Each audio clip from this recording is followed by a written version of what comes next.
All right, breaking news coming in from Kerala. Believers of the Eastern Church have announced that they will support Pathanamthitta BJP candidate Anil Antony. Now, this comes as a huge boost for the BJP in Pathanamthitta. There was a meeting that was held in Tiruvalla where you had the president of the congregation, you had the church representatives, more than 100 priests and believers coming together and assuring that they would provide all necessary support to Anil Antony in Pathanamthitta. This is the first time that a Christian church is actually openly declaring support for the BJP. The Bharatiya Janata Party has been taking all steps, all efforts to ensure that they can woo the Christian community in Kerala. And now the first church, which is the Eastern Church, has taken the step of publicly announcing that they are backing the BJP candidate in their locality, which is Anil Antony in Pathanamthitta.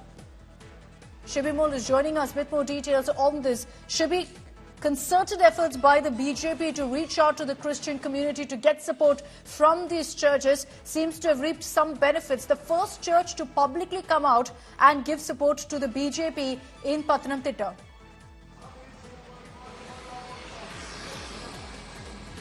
Well, Akshita, exactly. In the last few months or last 1 year, especially, we have seen the BJP reaching out to the Christian community here in Kerala, making all the effort possible to ensure that they lend their support to the BJP in Kerala. And for the first time, a church has officially declared its support to a BJP candidate here in Pathanamthitta. The Believers Eastern Church have said that they're extending all their support to the BJP candidate Anil K. Antony from Pathanamthitta.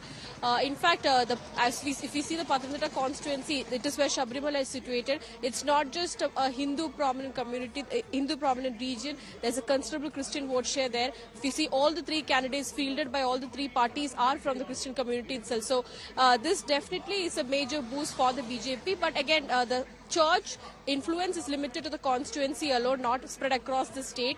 It's a church that has prominence in that particular area and not across the state. So we have seen in the past a lot of priests specifically coming out and lending their support, writing columns saying that we should back the BJP here and all of that, because there is a perception that they'll come back to power and we also need to be a part of it. That's something a lot of priests have individually said. But the first time a church as a whole has come out in support of the BJP, which definitely is a big booster, because in Kerala you definitely need the support of at least one minority community to ensure that you win seats from the Let's see whether this really helps the BJP in Pathanamthitta particularly. Thanks, Shibi, for those details.